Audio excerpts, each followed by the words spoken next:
I'm a commercial driver. Really? Yes. Really? Yes. You, if you do have a CDL, Sorry, that is correct. She does have a valid CDL. are held to an even higher standard. Understand. I'm colored. You don't understand me. You don't understand me. If I was a different color, you would. And it's true. That's so It's not. so true. It's so true. And you know this. You know what I'm talking about. All right. Good morning, Miss Gill. Good morning, Your Honor. I wanted to bring you out because we're talking about you, and it's only fair that you get to hear what's transpiring since these are your cases. Yes, sir. I want you to know, I don't know anything about your case. All I know is that you've now, as of 3/26, yesterday, you picked up a failure to stop and give information. What happened? Or, well, hold on. You have the right to remain silent. Anything you say can or will be used against you. Okay, good. On March 25th, 2025, officers were dispatched to 15357 Wallaceville Road in Harris County, Texas, regarding an FSGI call. Upon arrival, the officer spoke with the complainant, who stated that she followed the defendant after the defendant's vehicle hit her twice and failed to stop and give information. The complainant stated that she was driving southbound on the East Sam Houston Parkway, and the defendant failed to drive in her lane and sideswiped her, causing the vehicle damage to the right side panel of the defendant's vehicle. The complainant stated that she blew her horn several times for the defendant to stop, and the defendant refused. The complainant followed for approximately 3 miles to 15242 Wallaceville Road, and the complainant and the defendant exited their vehicle, and the complainant told the defendant that she hit her vehicle and needed insurance information. The defendant then told the complainant no, and that she was getting something to eat. The defendant went inside the business, exited, and then entered her vehicle and attempted to drive away. The complainant blew her horn several times to get the defendant to stop and told her the police were coming, but the defendant ignored the complainant. The defendant then began to put her vehicle in reverse and proceed backwards, hitting the complainant's vehicle a second time. The So complainant. are you telling me that now it was intentional? Sure. The complainant moved her vehicle to avoid being hit and followed the defendant. The complainant flagged the police down to identify the defendant as the person who struck her vehicle. The estimated damage from the complainant was around $4,000, and the defendant stated she didn't stop because she was hungry and colored. And what? Colored. Color. Yes, Your Honor. Can you look up to see if she has a valid Texas driver license? Yes.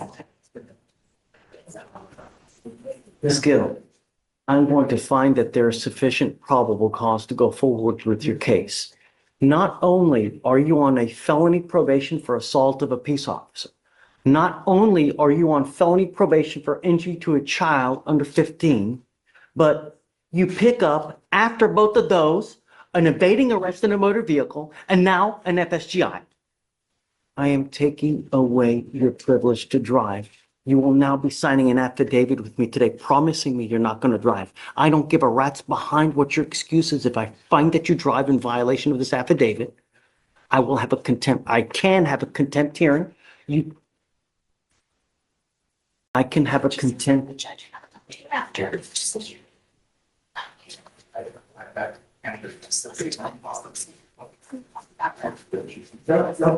Finish. I'm so please. sorry. Finish. I'm a commercial driver. Really? Yes. Really? Yes. You, if you do have a CDL, Sorry, that is correct. She does have a valid CDL. are held to an even higher standard because of that CDL. You now have a total of 4 open cases, one of those being this FSGI and an evading arrest in a motor vehicle. I am taking away your privilege to drive. If I find that you do, I can have a contempt hearing. You can be facing an additional 6 months in jail and a $500 fine. I truly am at a loss with the attitude. Okay. Truly. Okay. This case here Not only do we have an FSGI, but it's also alleged that you backed up and hit the person intentionally. Because allegedly hungry and covered. So now this is an affidavit, and I hope that you take it seriously, because if you don't, there will truly be disastrous consequences. Ms. Gill, I want you to understand that I'm going to do everything in my power to protect my public at all costs. Do you understand? I understand you, Your Honor.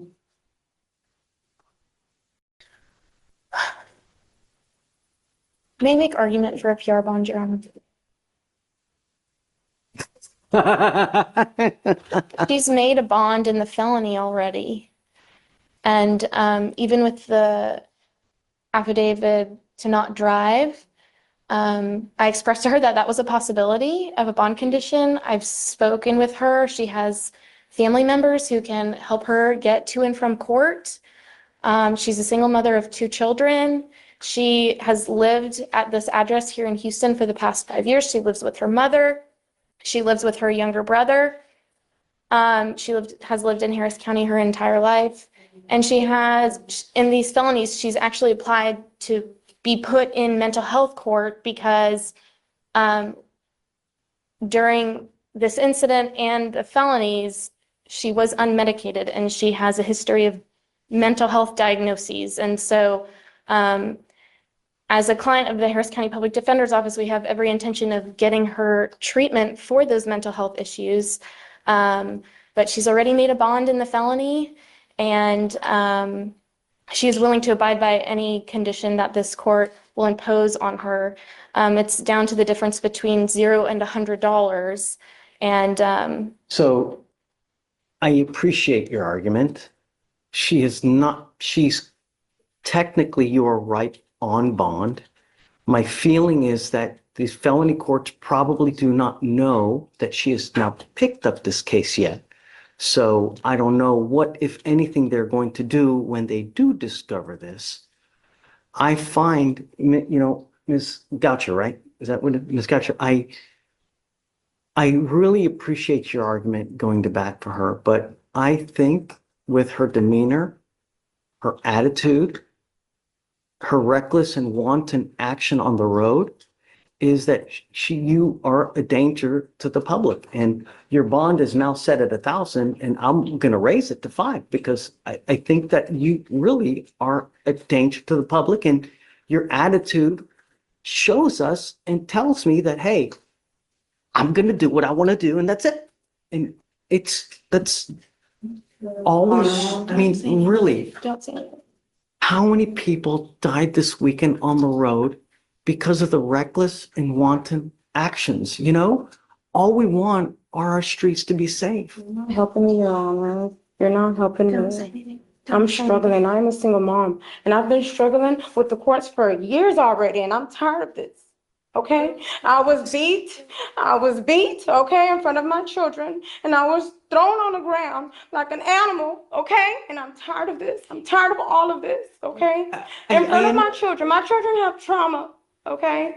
And I have no insurance for the medication, and I have not been on the medication. I'm trying to get the insurance to get on the medication. Ms. Gill, Okay. I understand that, but at some point, your actions become your own, right? You don't understand. I'm colored. You don't understand me. You don't understand me. If I was a different color, you would. And it's true. That's so It's not. so true. It's so true. And you know this. You know what I'm talking about.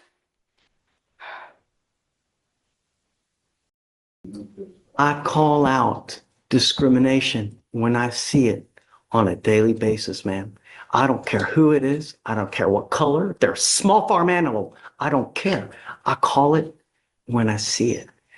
The only thing, because I don't know them. The way I get to know them is paper. And they tell me what happens in the case. And from what I see here and what has transpired here within the last 10 minutes, really? Officer Harris did not read me my rights. Well, I will let They've been mishandling me like this for years already, okay? I have the right to tell you this. And I'm telling you, she did not read me my rights. She just shoved me behind the officer car. I did not get a voice to speak out anything. Yes. She just brought me to jail. You guys speak about that. I'll tell you, look, here's what I'm gonna do. I'm gonna leave your bond at $1,000 now. All right? I'm not gonna raise it to 5, but I can't continue to give you a PR bond. Terminated from employment too. Listen, Okay. do not drive. It's the only thing I'm asking you to do. I'm a commercial driver. Don't pick up a new Yes, case. sir. Yes, sir. And just, all right. Come on. Justin. Hey, Ike here with TRC Freight. We offer 88% for owner operators. Full transparency. You see the rate cons. There's nothing hidden. You have the opportunity to pick your freight, right? You can call the broker, pick your freight, and negotiate all that you want to do. Or we have dispatching for you as well in case you're driving or something like that and you're unable to do it. Or maybe you're just not good at it and you want to learn how to do it. TRC Freight offers all that. Plus, we offer medical benefits, all sorts of stuff that we have here. So if you're wanting to check us out, trcandme.com, or email me if you have any questions as well, Ike at shipwithreed.com.